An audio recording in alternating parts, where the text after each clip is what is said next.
Good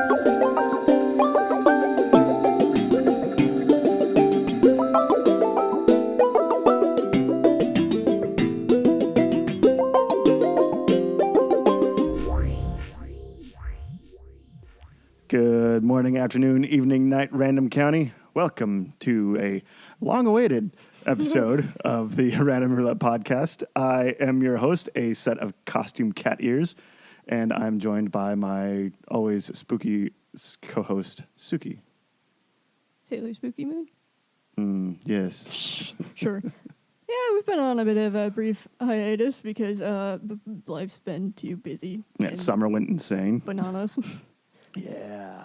Yeah, I don't like that. I don't like having shit to do all the time. Oh. It's really annoying. I kind of like it. I do sometimes, but I don't know. It's just been a lot, and it's been like all the time. It's been like boom, boom, boom, boom, boom, like things every single goddamn weekend for like the whole summer, and then you just like don't get any time to like catch up. Yeah. And that sucks. I don't like that. I like having some time to just like chill and get my shit together. There's the work-life balance, but you're having a problem with like the home and life balance. It's just like, well, plus work has been crazy for me too. Yeah. So it's just been a lot all at once, and I've started doing getting tutored. For what subject? Japanese. Oh. Huh. It's weird. And actually having a teacher instead of just soloing it yourself? That and like she talks in Japanese the whole time to me. Well, that's rad. And I like get what she's saying, and that really like that really wigs me out sometimes.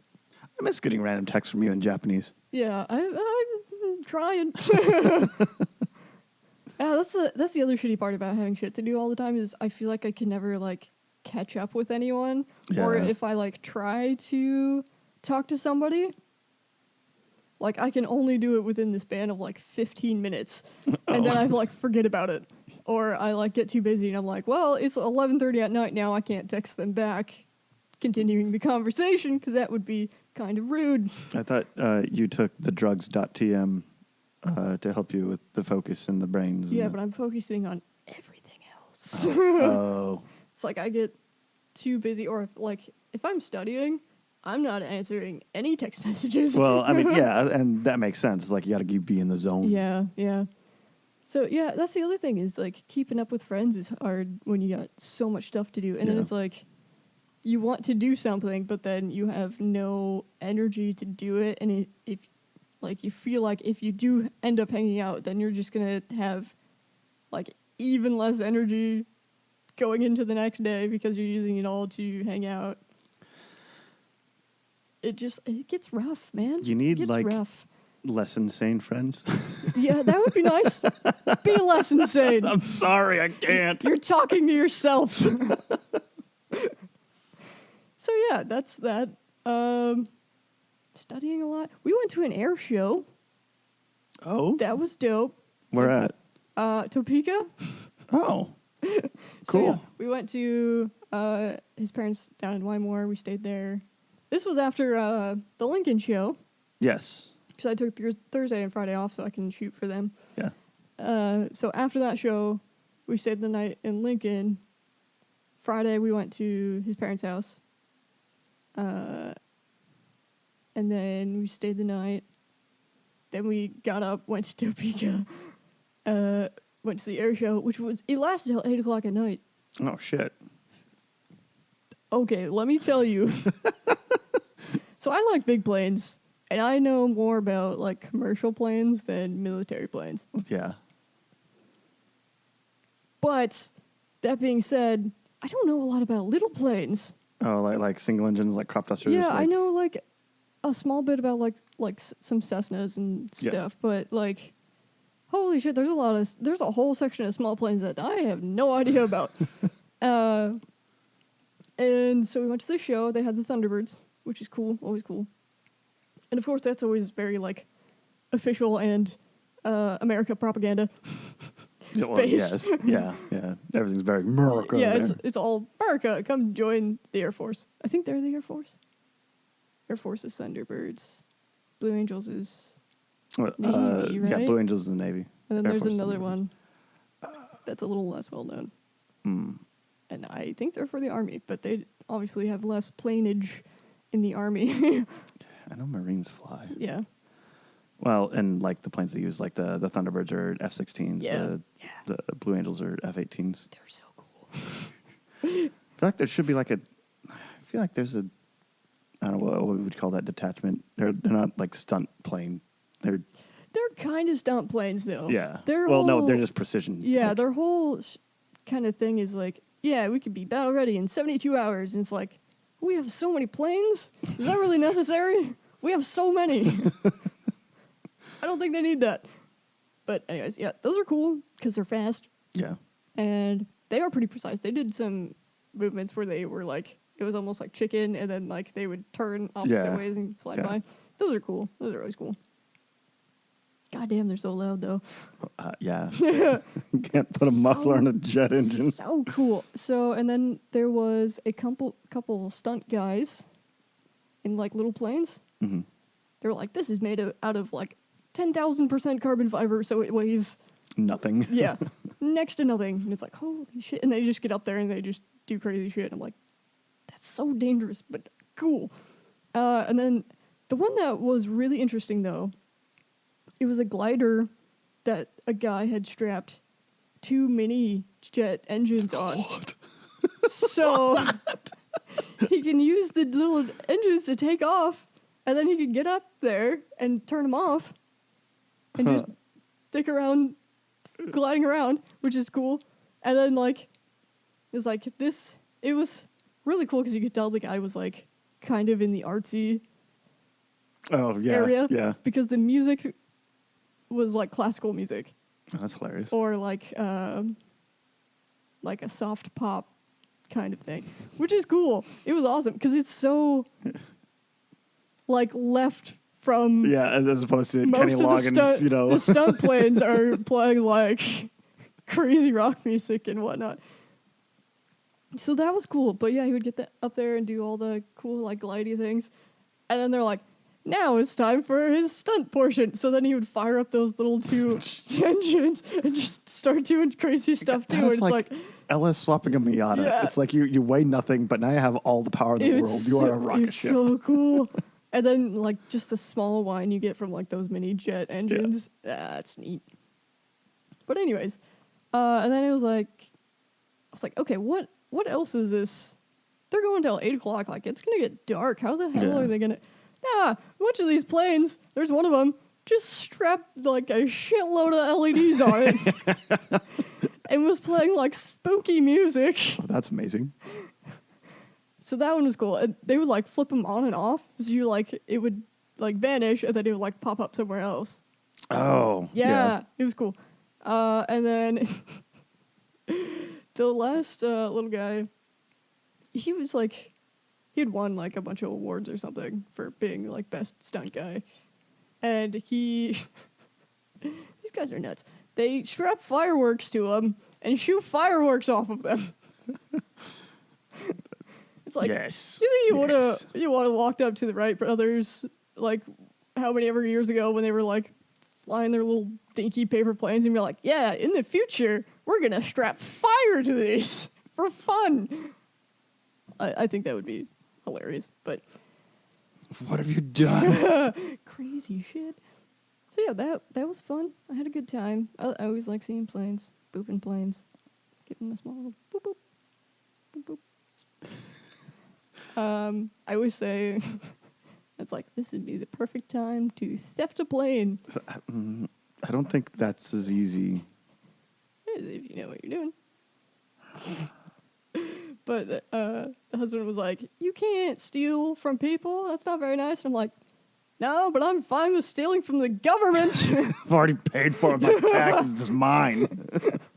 I do what I want. So yes, that was jolly and nice. Mm-hmm. Okay, so you were personifying the Wright brothers, like how they would do stuff now, which I always find that thought experiment hilarious because certain types of people have always existed. Like there's always been rednecks. There have always been like sure. posh. I'm holier. I'm more smarter than you are. Oh, yeah. Rich kids. The type of people that exist now have always existed and will always exist until people don't exist anymore. Yeah. So I think actually it's hilarious to try to think of like what would the Wright brothers like YouTube account look like? Like where they're just like Hibbler's like, hey, I built this thing. Let's see if it does. Oh shit, that was the other thing. So it was like if you transport a person from the past to now, they would like freak out and not know what to do. However, if you transport a duck at any time to now, they don't care. Is there a lake? Yeah, they're happy. Ducks don't give a damn. Actually, in the monarch butterflies migration, they're from central Mexico to southern Canada. Isn't there like a mountain that doesn't exist? Yeah, they migrate around. They divert course around a mountain that no longer exists. Yeah, it's like guys, you don't have to go around that anymore. Also, what's even more insane is the journey up. None of the butterflies make it from Mexico to Canada and back. In fact, none of the butterflies make it from Mexico to Canada. Yeah. So the generation coming back is actually the third generation. Yeah. So there's no way that they can like learn or teach that. They just know. Yeah. Yep. Like how? Birds are that way too with their migration stuff. Yeah. They just know to follow a path. It's like, but how? This doesn't make any sense. What? Yeah, but we do have some of that too, I think. We will actually be getting more into that in my topic. Oh shit! Okay, Yes. okay, never mind. Yes. Let's not talk about that then. Happy late birthday. Late birthday. I don't have your other gift done Is yet. this? Oh, it's a sticker. Oh, I thought it was Yeah, I thought it was like a lick and stick tattoo. I was like, yeah. I mean, you could stick it on you. Dude. Oh yeah, this is for your other one. The steel one. Kakudao. Your light blue and cream one. This goes on there. Okay. Yeah, the one. So that this is not for that. Dude, that's rad. So those of you who don't know, Spooky Stooky is hella into fountain pens. Yeah, I got a fountain pen collection now. And she got me this like spacey looking one. It's like all glittery and like teal with purple in it, and like everything is silver. No ink in it, I assume. No, because I figured you'd want to pick from the shelf. Yes, from the. I like. Ooh, that's a big reservoir. Yeah, it's got a big converter in it. That's rad. But hopefully that tealish, greenish kind of matches. This is I have no clue. And it looks like you got me some form of a blue. Oh yeah, it comes with the blue cartridge. Awesome. Which I don't like them. No, I don't think I've ever used one of them. I used the machined one, like the one the most. Oh, the stainless steel one. Yeah. I use that one at work all the time. It's so awesome. That thing is rad. But because I have some form of neurodivergence, because it's like machined, like it's like perfectly like round and it's perfectly straight, which is awesome. But because it's machined, there's a very, very tiny like ribbing to it where like the tooling was. Yeah. So if you sit there, like if you can rub down the rings and it's no, that doesn't work. It makes like a very light ringing. And it's like a mosquito thing. So I like to do that during I'll be flipping at my fingers during meetings, and people just start looking at me. It's like because it's like I would have a heyday with that annoying people. Also, I love it because it's heavy, and I can set it like point up, like because it's it's perfectly machined. It'll just like stay pointed up. That's usually how it rests all the time. Yeah, yours is a little bit nicer than the one I have, but I use mine anytime I'm drawing.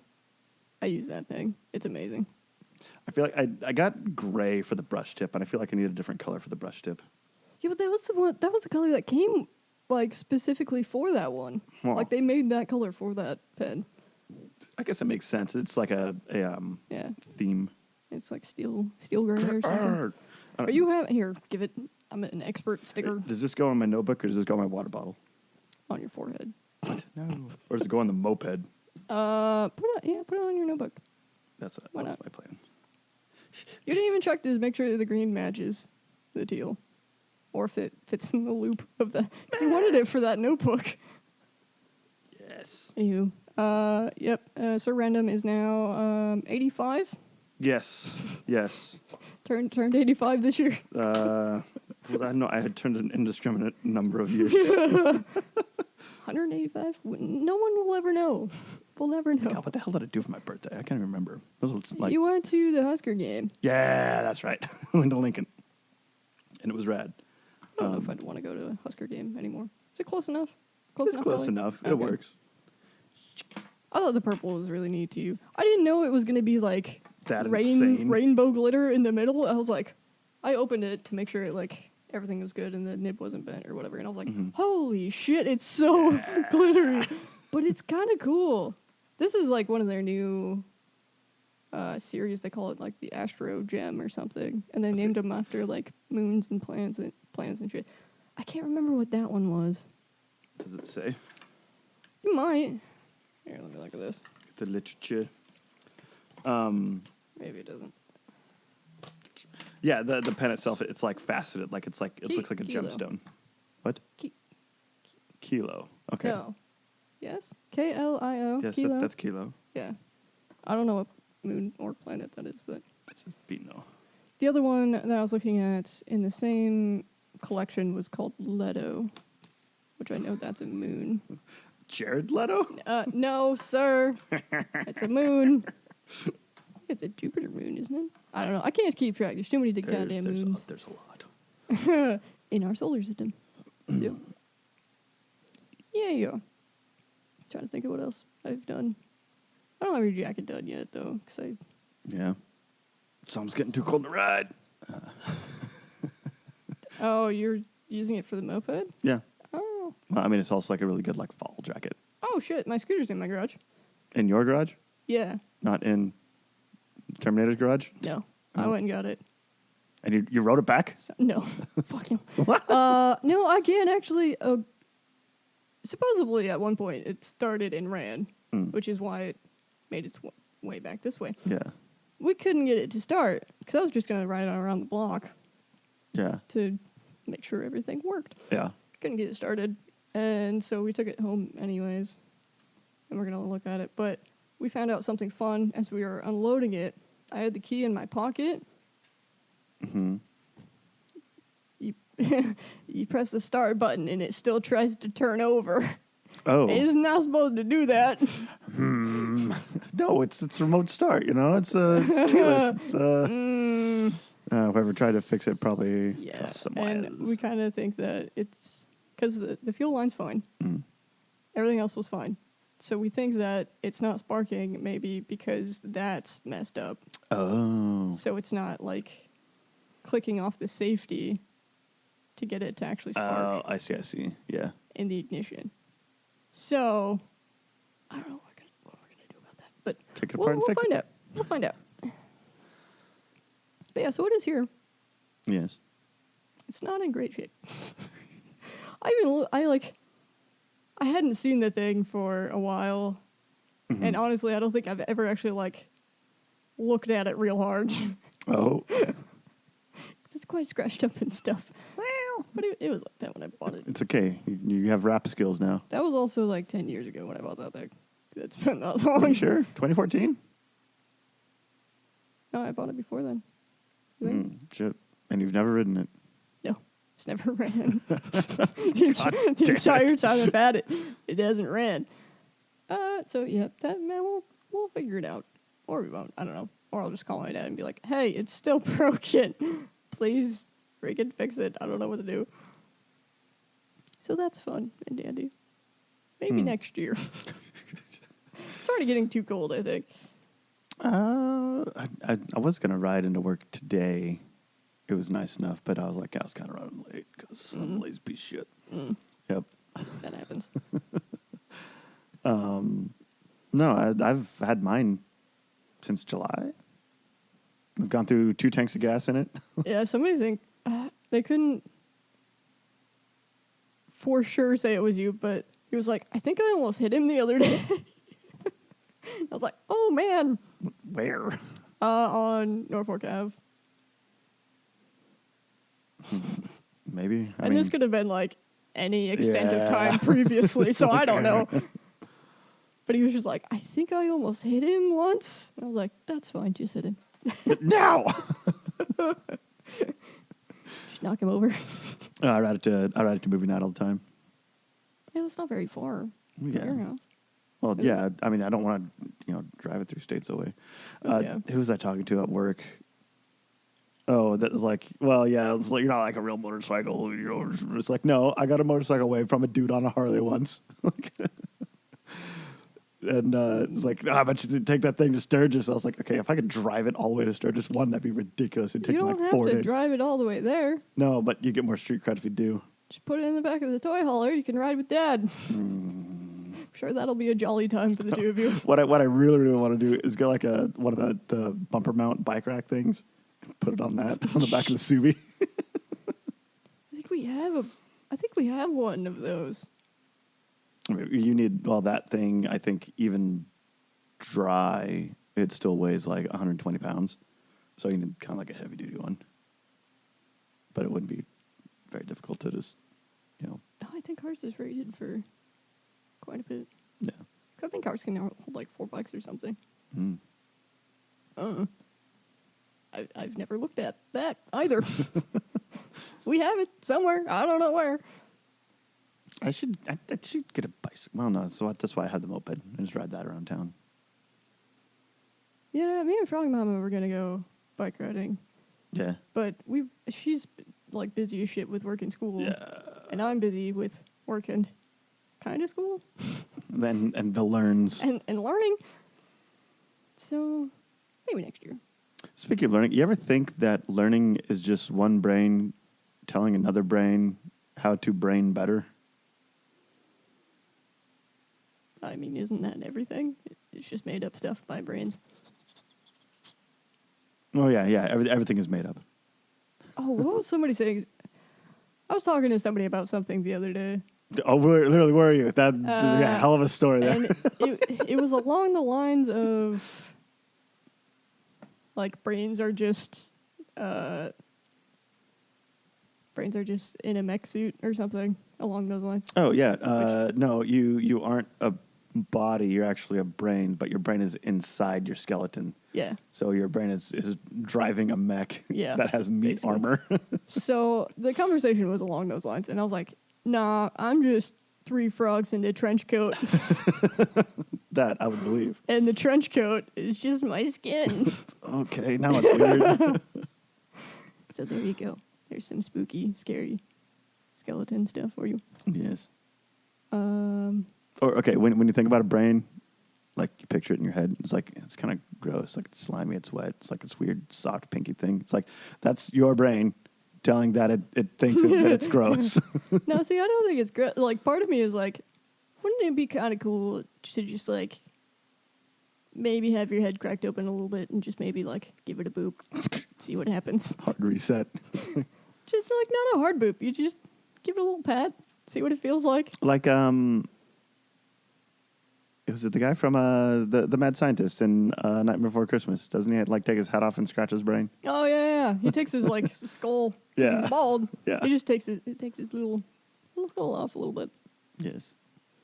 Also, it is spooky season, and the Halloween decorations around town are quite nice.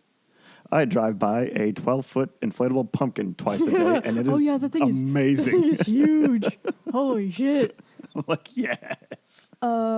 We were driving, I think, out of Lincoln, and somebody had in their yard 2 of the 12-foot skeletons dressed up, by the way. Aren't those things like a hella expensive? Yeah. I thought they're like $700. 2 of them dressed up, so they had costumes big enough to fit them. Oh, that's amazing. And then in their yard, they had a bunch of smaller skeletons, also with different costumes on. So it's like a little skeleton family. And I was like, what is going on over there? I mean, you wouldn't do that?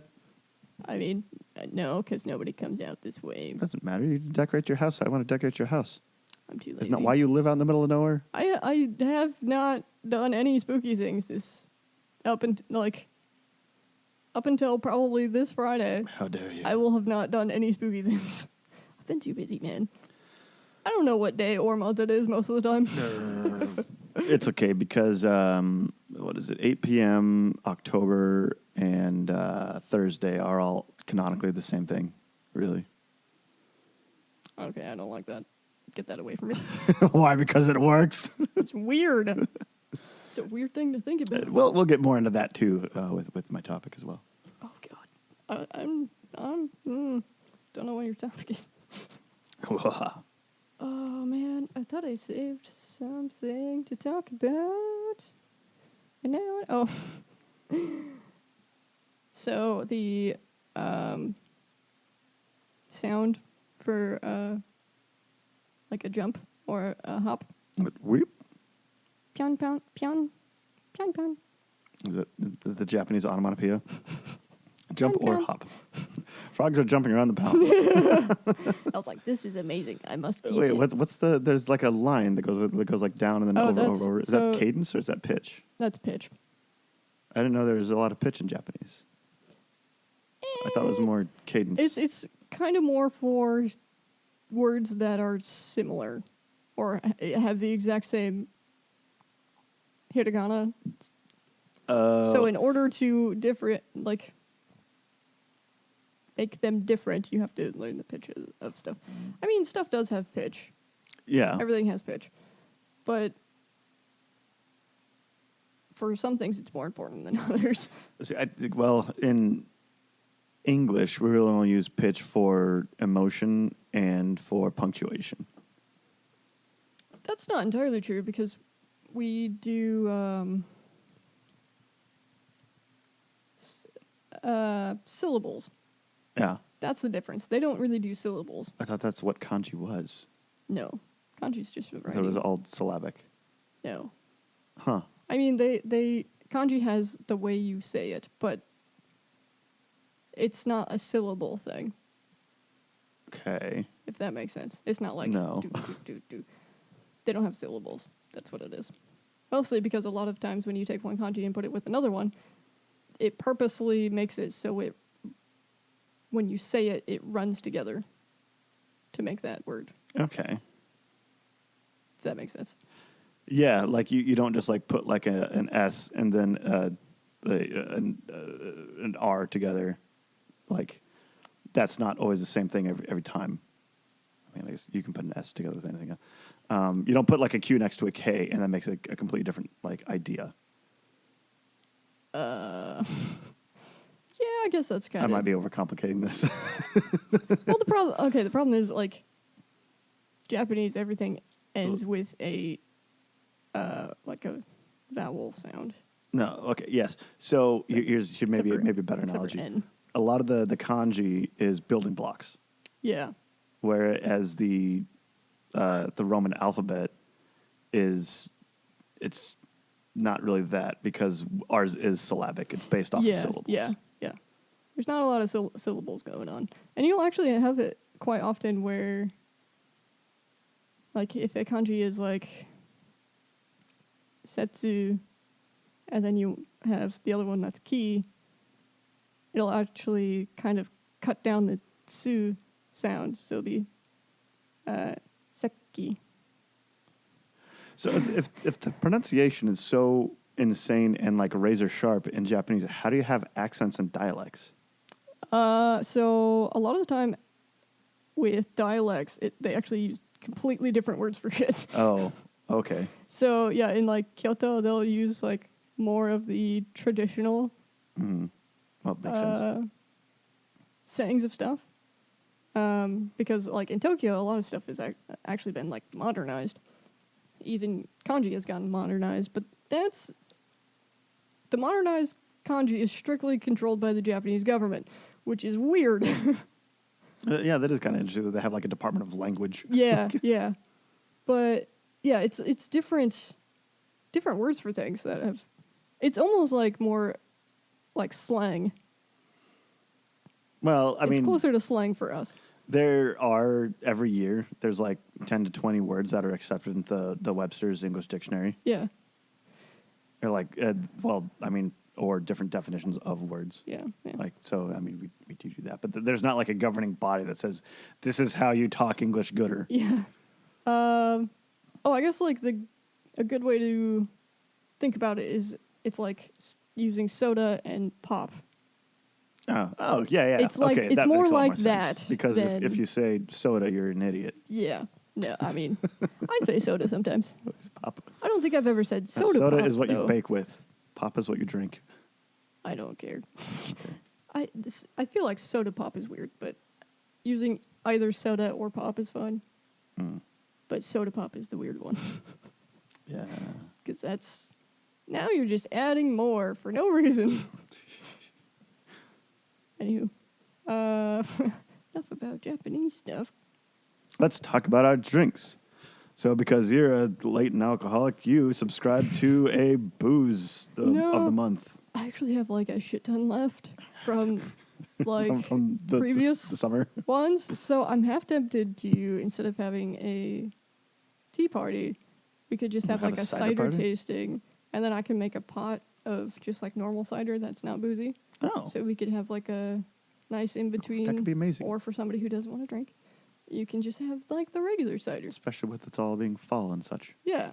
So I thought maybe about doing that, but I don't know when because Everyone's shit's be busy. But we are drinking a special edition from Glacial Till. Yeah, apple cider donut. So you can only get this one if you subscribe to their soda club. Oh, really? You can't even like go there and get it? Cider club. Jeebus. You might be. I don't know. We've only been there the once, and I did buy something though. What did I get from there? Oh, it was a campfire cider.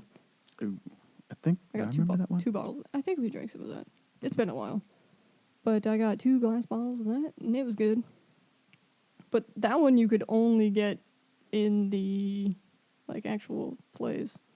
You couldn't get that one through the club thing, which is kind of a bummer. That some of them you can't get. Well, it makes you have to go there. That's part of the marketing thing. Yeah, but it's like in the middle of nowhere. It's Ashland. It's not that far. It's halfway between Lincoln and Omaha. You go there all the time anyway. No, I don't go there. In between, I either go to Lincoln or Omaha. I don't go in between. You don't go to both? No. Actually, you're right. That is like a separate trip. Yeah. You don't go to both in one day. Both? What the hell do you need to go to both for? To go to Ashland. Where are we? Oh, yeah, advertising space. So we are a part of a show on, is it Saturday or Friday? It's Friday. Okay, Friday. We'll be at the Cove if you want to come hang out with us. There'll be some jamming bands, and we'll have T-shirts and pins and stickers. You can talk to us about random shit because that's what we do. That's what we do here. We'll also be running a costume contest, and there is a cash prize for first, second, and third place. Oh, man. Yeah, so come let us judge your costume. We gotta decide how to do that, by the way. Yeah, we'll figure it out. Yeah, we'll so in the MC's notes, Bam Bam's to me, he goes, band members, performers can't win, but spouses and significant others can. Oh. So, like, you wouldn't be able to win, but your boy could. Well, I would assume I can't win the thing that I'm judging. I think I win. I get first and second. I think that's normally how that works. Yes. So, it's at the Cove. If you don't know where that is, it is behind the Midtown Event Center, just off of, is that Riverside? No, that's not Riverside. I couldn't tell you. Yeah, it is Riverside. It is Riverside. Yeah. Doors are at 4? At 4? 5. Yes. 4 is early. Oh, 5 is kind of early. If I read the whole message, 5:30 is when the doors open. Oh, Bands okay. start at 6, and the costume contest will be announced at before the headliner. Yeah. So our other ad space, Project Constellation will be playing at the Mint Bar. Oh, hell yeah. Saturday, November 2nd. Music starts at 9. If you don't know who they are amazing. They're a little punk band. The violinist also is an author, a published author. Yeah, we've talked about her books on here before. Books. When was that date again? Oh, don't do this to me. Project Constellation, you just said it. If it's not in front of me, it doesn't exist. Saturday, November 2nd. All right, there we go. There Come on you are. down. All right. So, in the spirit of the season, Let me look at this. we have kind of jumped the gun, or the pattern on our wheel. So we both decided we're just gonna do spooky for Yeah, spooky we're gonna season. do spooky since it's spooky season, and we don't want to miss spooky season. Yes. So, in the words of David Jones, do you fear death? No. Yeah, of course you don't. We know this. However, you know what death looks like, correct? Oh yeah, I've only seen it 3 times. I mean, like, more metaphorically? Oh no, I've actually seen it. Oh, Yeah, my God. thanks. Okay. So, there is a tulpa, the Grim Reaper. Oh yes. And everyone, oh, when you see death, it's like, oh, yeah, that's death. It's like, you ever wondered why or what or who? It's like every skeleton had to be a human, right? Okay. I'm apprehensive on where this is going. I don't know what you're asking. Well, so the Grim Reaper, like everyone knows what it is, everyone knows what they do. But they're usually personified as death itself, but that's really not kind of the thing. No, it's not. It's kind of it's odd. It's like why, like a scythe or a sickle is not a weapon of murder. I mean, yeah, you probably could kill someone if you really wanted to, but that's not what it's designed for. It has been a weapon of murder. It's a sling blade. But it's something that this kind of like persists through a lot of time. But the actual like the label of Grim Reaper like actually is fairly new. It's only 1847 was the first time. Get Grim Reaper. Where did? That is kind of random. So, the Grim comes from it's the personification of death, and we'll get into why and what that is. And so, death is usually like it's a sad thing. So it's something you try to avoid, something you don't want to, and when it comes around, it's usually a bad time. So Grim, Reaper is personified as like a harvester of souls. Yeah, He's what takes from the living to the dead. That part makes sense because Yeah. it's like you're reaping the souls of the living or whatnot. Yeah, and just like a farmer like reaps grain, it's just taking it from one place to the other. Like a farmer is not murdering the plant. Well, technically, yes. I mean, yeah. But the tools of reaping, Yeah. Which is the sickle and the scythe, they're tools of function. Kind of random, but have you ever watched the anime Bleach? No. Okay, so in the English dub, they're actually called Soul Reapers And instead of Grim Reapers, which I always thought was kind of neat. I feel like that makes a little more sense. Yeah. Yeah. rather than Grim Reaper, but they're also personified as cute little characters and stuff too, so that doesn't help any. So where did we come up with this idea of this skeleton in a black cloak with farming tools?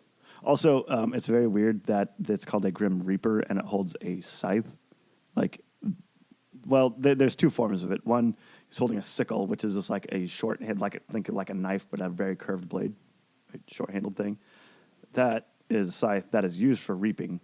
A sickle, which is like the long, really like broom-handled looking thing with a big long blade, is actually used for mowing.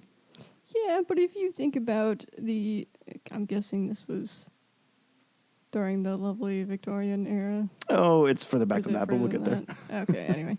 I'm guessing that they were like, yeah, one of those looks cooler than the other. Yeah, So yeah. Well, I mean, it has been do stylized quite a bit.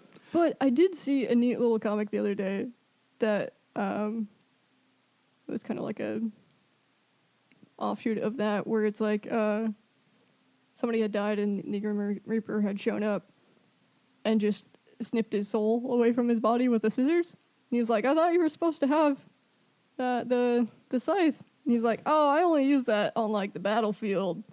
Oh. He's got to get a lot of them. You got to do a bunch of them at once. Huh.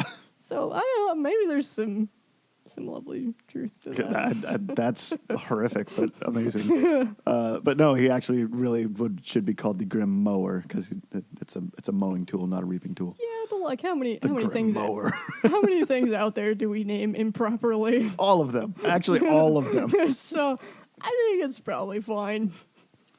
So the furthest back that we can kind of trace the idea of death being personified is the ancient Greeks. Of course. With Thanatos, who is the son of Nyx, who is actually the god of death. But Thanatos is her son. Yep. Actually, I think Thanatos is actually genderless. I'm not sure. I saw it both ways in my research. But they're actually portrayed as someone who is actually very pleasing to look at, like someone who's like inherently beautiful and young, but still wore black robes. For some reason, we as humans have just associated black with mourning.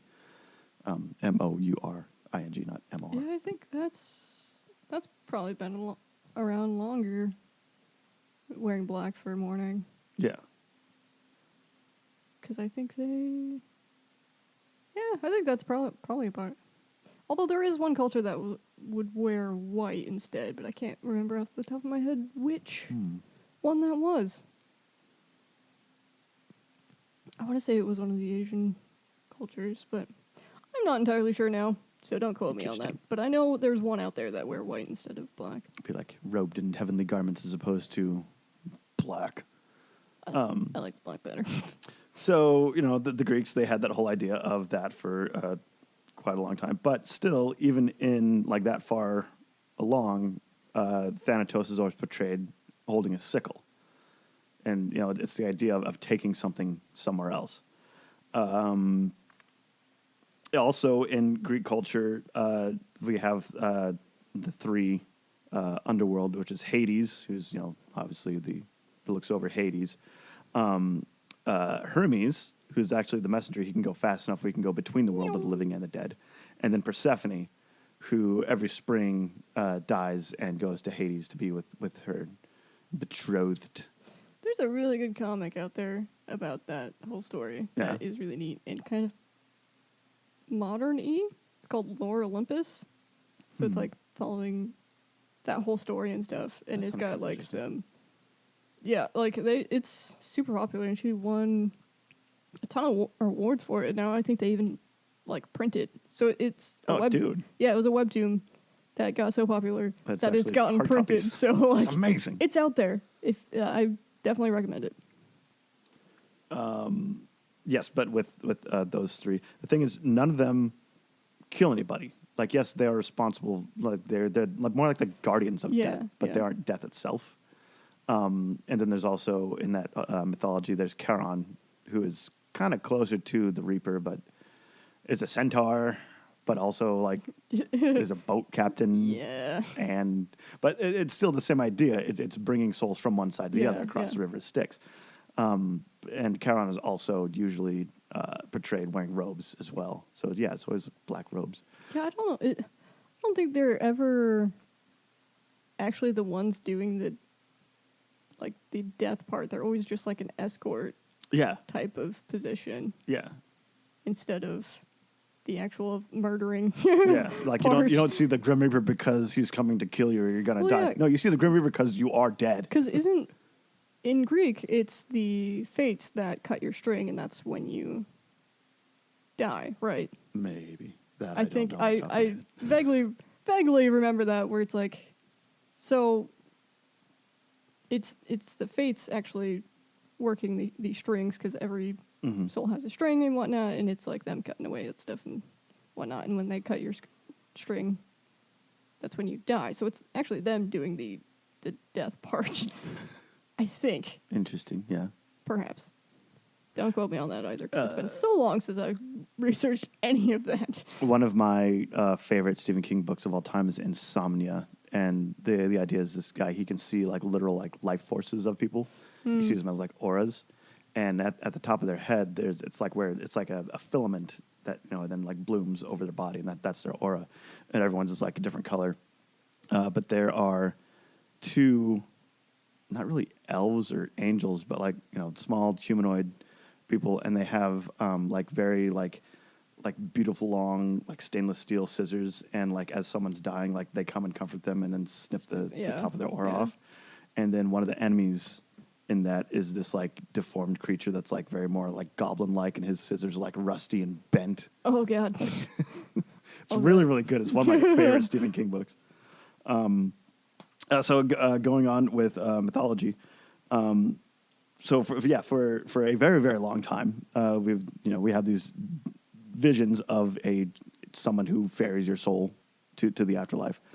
And in the 14th century, a lot of bad things started happening. You don't say.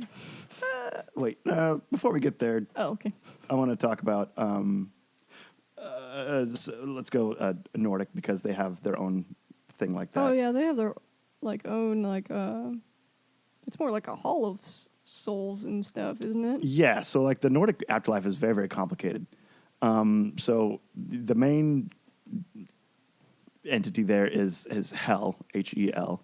She's actually one of my favorite like depictions of of all the pantheons and all the different cultures. Like she's actually one of my favorite because she's absolutely unhinged. So she's the daughter of Loki. When Loki just kind of like escaped and just banged everybody, and he had, yes, of course, he had 4 offspring. One was the Jormungandr, which is the snake that envelops the entire world. One of them was Fenrir, a giant ass wolf, like the size of a mountain. Another one is Odin's six-hoofed horse, which he was actually the mom in that situation. That story's hilarious. And the last one is Hel, and she is seen as half living and half dead. Like you can think like Two-Face from Batman. Like half of her face is usually portrayed as like either skeletal or diseased. Oh yeah, like rotting. Yeah, kind of. And the thing is all the other Nordic gods were so afraid of her. They're just like, here you can have this. You can live here. Yeah, here you go. And so she lives in Helheim. To her own place, and like her knife she calls famine, her bed she calls sick bed. Like everything is, and so she's like she looks over all of the people who died of like disease. Yeah. As opposed to like everyone knows like Valhalla. Yeah. Like that's where all the honored dead go, the people who died in battle, who are brought by Valkyries, again like winged creatures. And the ones that didn't die of disease and didn't die on the battlefield are actually looked after by Freya, who is also the goddess of cats. Yeah. So that's awesome. All right, so we'll get into more like other cultures, because that was one of my favorite things of researching this thing. But the actual like mainstream, I'm using air quotes here, art of the Grim Reaper is found near the Black Death.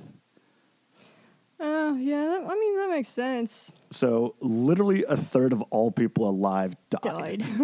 This was a big deal. And it wasn't just like, oh, I just got a little bit of cough and I'm over it. Or like, oh, I'll probably just tough it out. It's like, no, people. We have an episode adjacent to the Black Plague. The town that quarantined. Yes, that one. Yeah, the Black Death was it was brutal. It was brutal. It's not a good time. But it could have been worse if it wasn't for that town. And so with any like giant, huge world event, there's always art that emerges from it. Yeah. And one of the persisting things was death coming to find you. As like people were living in fear that the miasma of the night air will infect them and they'll die. Yeah, So in all of these art descriptions, they would have the skeletal figure, usually in robes, and also carrying an hourglass. Oh, for your time. Yes, because your time is up. I think that was a cultural thing too, but whose was it? God damn it! It was like when you have an hourglass, and when your sand is out, that's when you die. Like you have 1 hourglass for your entire life, and certain events where you make choices makes your sand run faster or slower. Ooh, that sounds very Japanese. I don't think it's not though. I can't remember whose it is. Oh man, I don't know. I research all this stuff, and then it's not useful, so my brain forgets about it. Then it's like, oh wait, I know something about that. But yes, that was actually. You know what? That might be. Do you remember in Aladdin where he put him in the hourglass? Oh yeah. That might be that's. Oh, so it'd be thing. well. So Aladdin is actually Persian. Yeah. No, Arabian. Persian is further west. I can't remember now. Even though Aladdin pisses me off because everything in that is Indian, even though it's Arabian. And that's why people are confused about the cultural things in it. But yeah, it's of that nature where it's like the hourglass thing. So there you go. Now I have actual proof backing. you connected some dots. Yeah, there you go. One of the very popular paintings in this time is known as the Danse Macabre, or if you don't know how to speak French, it's the Dance Macabre. But the thing is, one of the reasons why it's portrayed with an hourglass is because time is the one thing that everyone has. And so death comes for us all, no matter who you are. Yep. The very famous Shakespeare quote. And so this image of death was also in the background with portraits of kings. Yeah. And because for a long time, and that's one of the things that kind of solidified it to just the popular culture. Was he skeletal in that as well, or was he? Yes. Was it just robes? Because I've seen some where it's. Oh, it's just more just robes. Where it's just like a floating robe. I'm sure. So I don't know. The stuff that I saw was usually a skeleton. So I wonder where the skeletal part came about. Well, I mean, that's when you think of death. It's skeletal. Like if you're a skeleton, you're kind of gone, bro. Or if you see dead animals, you'll see their bones and stuff. Yeah. They're for sure dead. Yeah. But I guess where I'm coming from for the skeleton being weird is your skeleton can't hold itself together. No, it can't. So what's holding them together? I don't know. So, in some other, we're going to go through some of the other depictions of death and the Grim Reaper in other cultures because they're absolutely fascinating. In Norway, they have Pester, the plague hag. Oh yeah, there's also some of them that aren't male. The Grim Reaper you always think is a dude. A lot of them are actually subjectively female. So she wears a black hood and a red skirt, and she has a rake. Red skirt, huh? Yeah. It's all right. I guess that makes sense for. I just feel like red would be a blood. Yeah. That's fair. Okay. But yeah, so black hood, red skirt, and she has a rake, and she goes from farm to farm, and she spreads disease. That's where we get pestilence from. Or to pester someone is keep going to them. Yeah. If she has her rake, then it's good. She's just kind of cleaning up, or she's just gathering. If she has her broom, that means she's coming to clean up, and she's coming after you. You're gonna die. Okay. So which other form of folklore?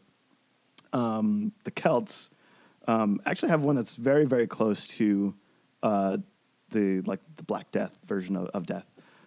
It's known as Morrigan, and this is where we get Morgan Le Fay from Arthurian legends. But she's the guardian of war and fate. So both of those things lead to an end. Yeah. They lead to death. Yeah. And she can appear as a crow or a woman washing bloody clothes.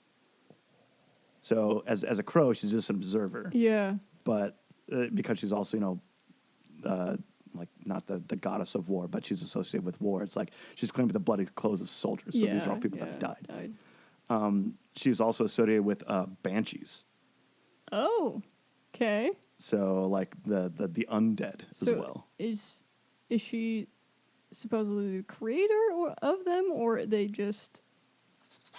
They're just kind of associated with her, as the myth evolved. So yeah, so Banshee and Morgan became kind of meshed. They kind of show up with her. Okay. She's also sometimes portrayed as three sisters.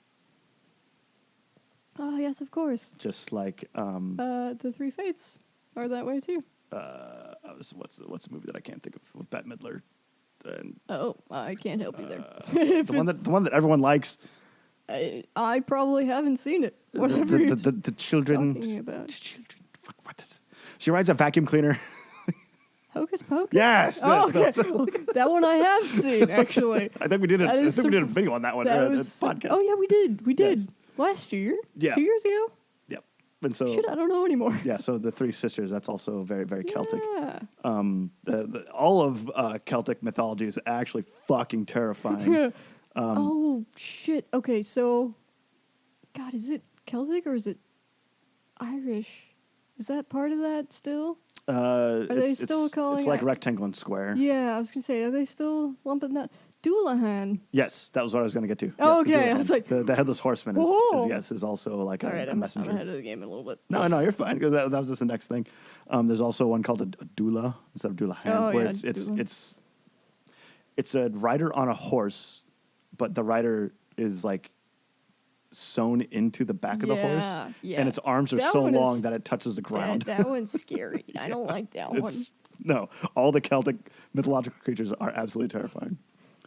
Yeah, you know the only reason I know about Doulahan is from Sleepy that Hollow? goddamn anime. Doula. Yeah.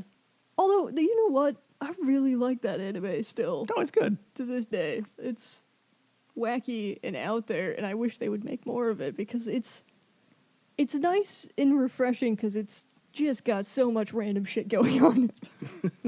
Anyway. So now we're going to cross a pond, and we're going to go to Mexican culture.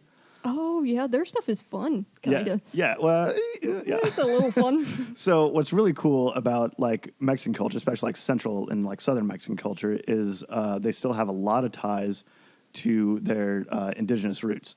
I mean, obviously, with a lot of, like, the Spanish conquest and the advent of Catholicism to the country. Oh, yeah.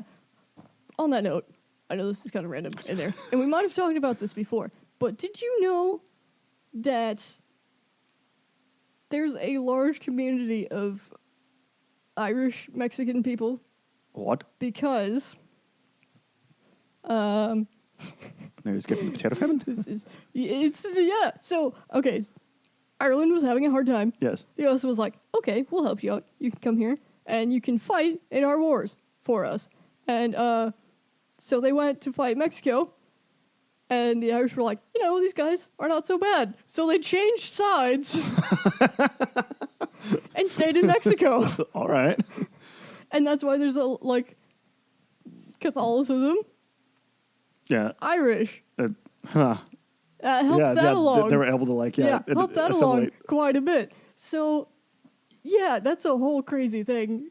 That's kind insane. of random. But yeah, that is the general gist of the thing. There's a lot of Irish Mexican culture because of that. Those people coming over to fight for the U.S. and then them being like, never mind, we'll stay here. It's a fun fact for you in there. Anyway. So in Mexico, they have Santa Muerte, which literally translates to Saint Death, but she is known as Our Lady of Death. And again, so in a lot of like the Romance language countries like Spain, France, Portugal, Italy, death is for some reason portrayed as a woman. But there's something like comforting, especially like a mother. It's supposed to be like comforting. I wonder if it's because they see her more as a guide that they want more of a womanly personification for that like caring and nurturing kind of role. So they personify her as a lady. Yeah. So that might be some of that for some of those. And it does make sense. A lot of Mexican culture is very matrilineal. But she's actually portrayed with colorful robes. Like she's very she's very shiny. Yeah, I guess they're not very dark. Yeah. Gloomy. They're more of colorful, and even with their celebration of the dead. Yeah. It's a lot of color and liveliness rather than gloomy and sad. Dark. Yeah. She is actually I don't know if she'd be deity, but she actually is worshipped in like almost like a cult form. Oh. So there's actually 10 to 20 million Mexicans that actually like are part of this cult. Technically, Santa Muerte is a Catholic saint, but they kind of view it as like a pagan type creature. Christianity is just Well, no, pagan it's yeah, it is. It's also like the English language. It's three religions in a trench coat. So that's almost like that's funny because like Christianity took pagan, and now they're taking Christianity back to almost a pagan. Yeah, yeah. So that's kind of fun. That's neat. All right. And this also kind of permeates through even like South America. And yeah, she's also still like depicted like with a scythe. So that just still permeates through everything that it's someone who brings and gathers and guides. Yeah. Now we get into the fun one. Haitians or practitioners of voodoo. Yeah, I was going to say they're very voodoo centric. Yes. Their main death guy is Baron Samedi. And if you ever played GoldenEye as a kid, who's the guy with the white top hat, the face paint, he's also in one of the Bond movies, well, obviously, but I think it's Man with the Golden Gun. I can't remember. But it's also a god you could play as in Smite. Wouldn't know. Yeah. So this guy, he likes to party. So he's not only is he the spirit of death, he's also the spirit of fertility. Those are two very different things. Are they, though? I mean... As this one soul leaves, another one comes and takes his place a little bit. You're actually not far off there, because that would just, like, continue the cycle, right? Yes. All right, that makes sense. Never mind. I can fuck with that. That's fine. I changed my mind. So sometimes he'll have, like skeletal features, like his cheeks will be sunken in, or he'll have, like skeleton hands or something like that. But he's always wearing party attire. Like he always has like a really cool, like long, like coat, like with lapels. He usually has like a big top hat on. Has like a pimp cane. He's just a dapper guy. No, yeah, and this guy he comes to party because the Haitians believe death as a celebration. This kind of permeates through like New Orleans. Like, do you remember the coffin dance meme? Yeah. It's the same idea. Okay, so are they in with like the reincarnation cycle type belief with voodoo? I'm not entirely sure on that. I don't know. Because the only reason I ask is like, if he is death and life, is it kind of like the cycle of rebirth type of thing going on there? I don't know enough about voodoo. Yeah, no, neither do I. It would be fun to research though. That would be neat though, if it was that way. But I have no idea if they do the reincarnation thing or not. Yeah. And so Baron Samedi, he's always partying. He always depicted like drinking rum, smoking a cigar, and banging people. Rum, cigars, sex. But he has a girlfriend. She is Madame Brigitte, or Bridget. They can have girlfriends? Why not? Dude, if you're a god of death, would you not have a girlfriend? I don't know. So she is kind of debaucherous, but she's not nearly as like insane as he is. So what is she? Is she just like a normal-ish person thing? Yeah, she well, there's a thing in voodoo where like you do paint your face, so she still has like she's usually depicted as dark skin, but with like white face paint and stuff like that. But she is usually like, I mean, she's also kind of dressed to party. She's got like a black dress on, but she's not nearly as like crazy. Yeah. In certain like parishes around Haiti, she's actually also viewed as a Catholic saint, same way that like Santa Muerte is.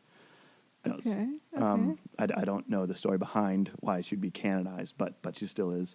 Okay. Yeah, her face is usually pale, and she has like long red hair.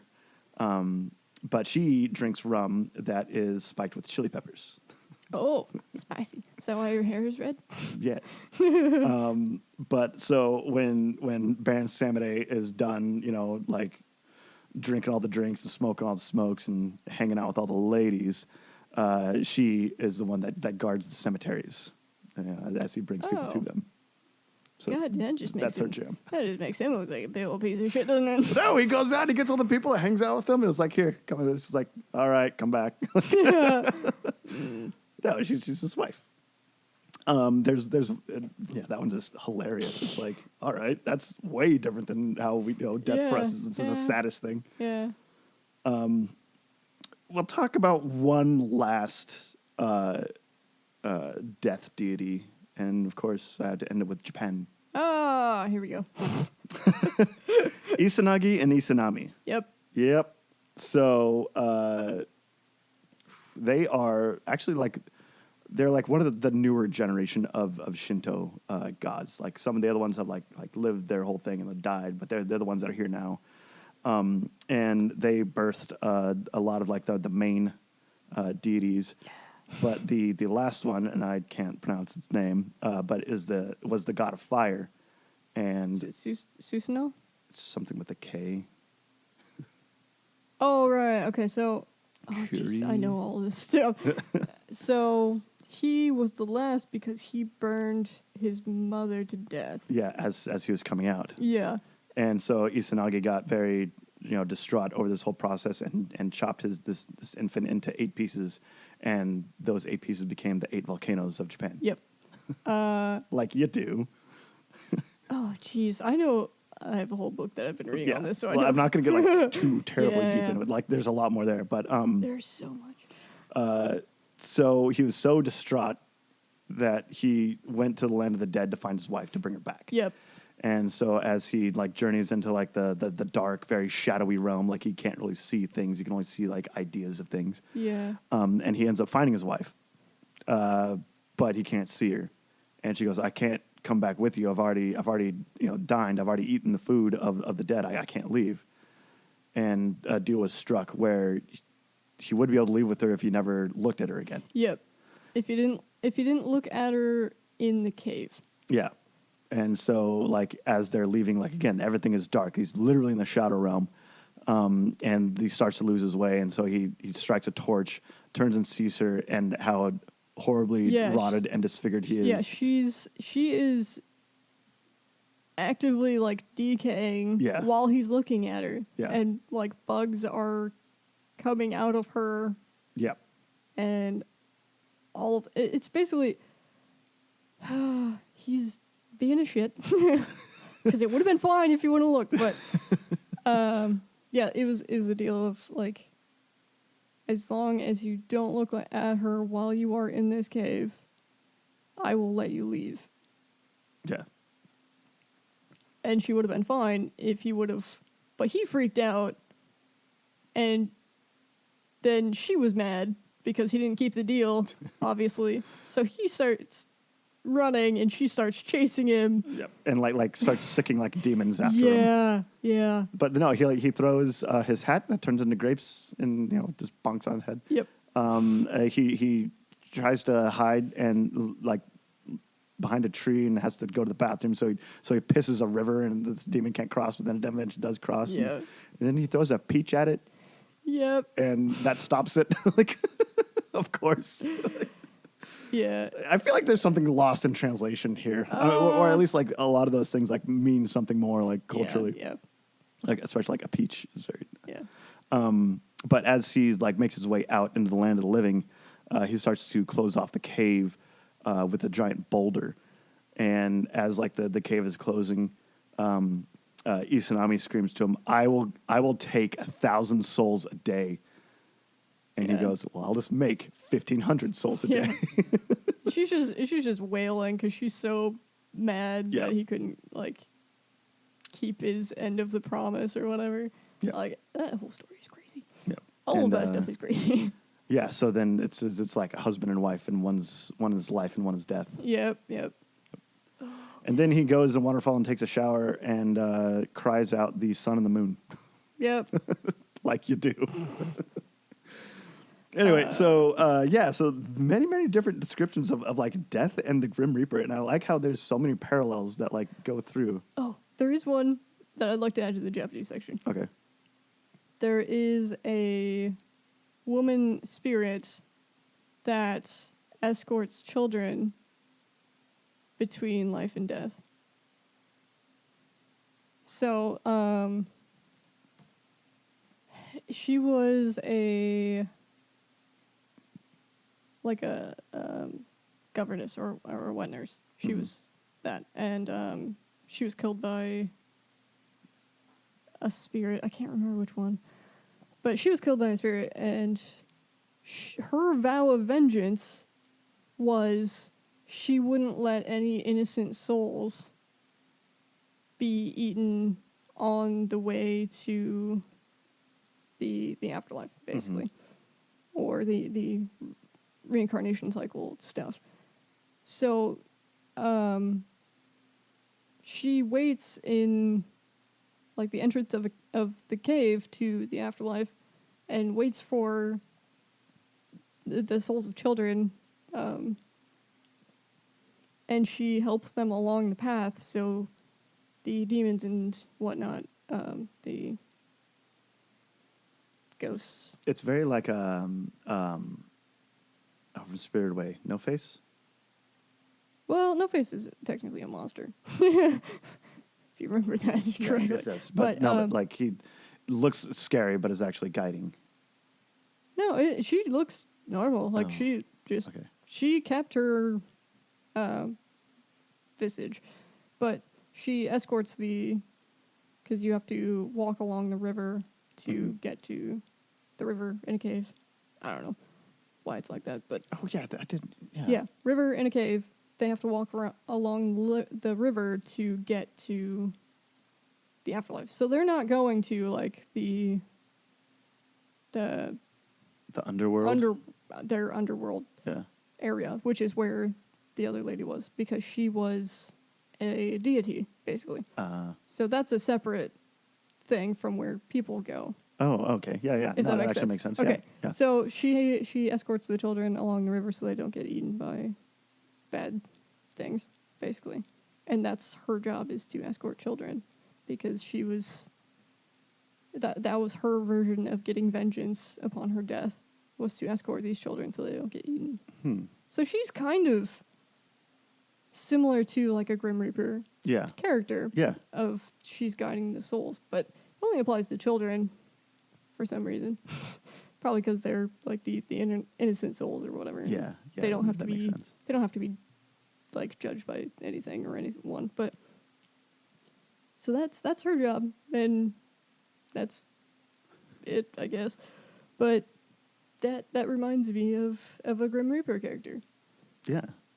So there you go. And that's okay. Yeah. So that's not the creation myth of Japan. That's like the. No, that's just part of like that was like Shinto. kind of a separate entry almost, because it didn't have to do with like the lineage of the deities and whatnot, because that's a whole crazy thing where it's like siblings are fighting and shit. yes, as they do. There was one that I wasn't able to find a whole lot of research on, but like in Korea, it's like an old lady, but she's like an accountant, and she's like tallying the dead. Oh yeah. She's feared. Like you don't. She's part of in Hotel de Luna. Okay, that's what I was trying to find the connection to. She is one of the old ladies, because there's like three of them. There's the one that likes money. There's the one that's is it Moog? Apothecary. Oh, I can't remember. Can't remember. Mago. Yeah. There we go. It's like no. There's a song. Mago. Which is like, for Korea to have the whole crossing the river thing, which is like weirdly similar to like the river Styx. Yeah. I wonder where that came from, because that's what I was talking about earlier. Is like, no, there's like something collectively that binds us all. Like, with the monarch butterflies. Like, how do they know? It's like we just happen to know these things. Like, where does it all come from? Well, and it probably helps that we all came from like. Yeah, but like these are certain ideas worlds apart that had no communication with each other that still come for the same idea. Yeah, same sort of ideas. Yes. Yeah, it is weird, but Grim Reaper stuff is definitely fun. I've seen them depicted a couple different ways too. Like I said, I saw the one where it's like, it's just the floating robe. There's nothing in it. And then we often see the skeletal one, which I'm guessing is because it kind of got roped in with popular culture. Yes. And the dang Victorians. Which is why we see that a lot here. But in other cultures, it's just like a person, too. Mm-hmm. Or it's just like a certain person, and they're just there to guide you. If you... I don't know if you've talked to a lot of people who are like kind of on their deathbed, like they'll talk about, oh no, someone's coming to get me, like it's their always dead like wife or something like that. A person. So there's a lot of cultures with that as well, where it's like your ancestors or those who've gone before you will come and escort you. Mm-hmm. Which, I mean, that makes a lot of sense for a poor dying brain. Is probably going to be like, oh yes, these people that are already dead are coming to collect me.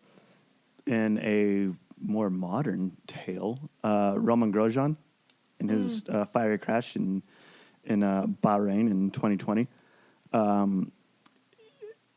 with the adrenaline of the crash still like surging through him, like he thought he was upside down, and like he didn't even know that he was on fire. Yeah. So he was like trying to get out and couldn't get out, and he was like, well, I guess I'll just have to wait for someone to come get me.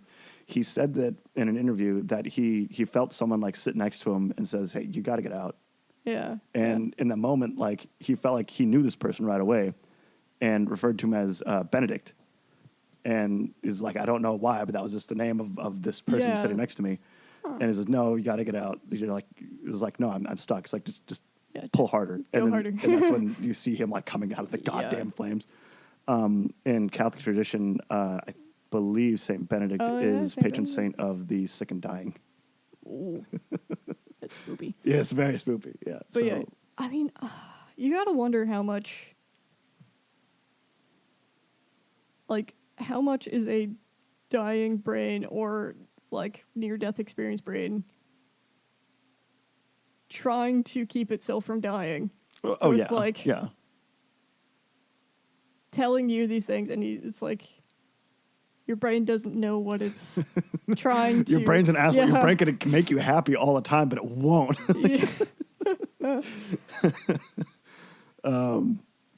No, that is actually kind of an interesting take. Yeah. That, like, it'll like your own mind will trick you into something that will spur you into action. Yeah, because your brain doesn't always know your body is dying. Yeah, so your brain's just trying to keep itself alive. Yeah, it's just doing anything and everything to keep itself alive, which is crazy to think about. That's why we get fevers. Yeah, it's trying to burn out any ick. Brains are weird. We've circled back to brains are weird. They are.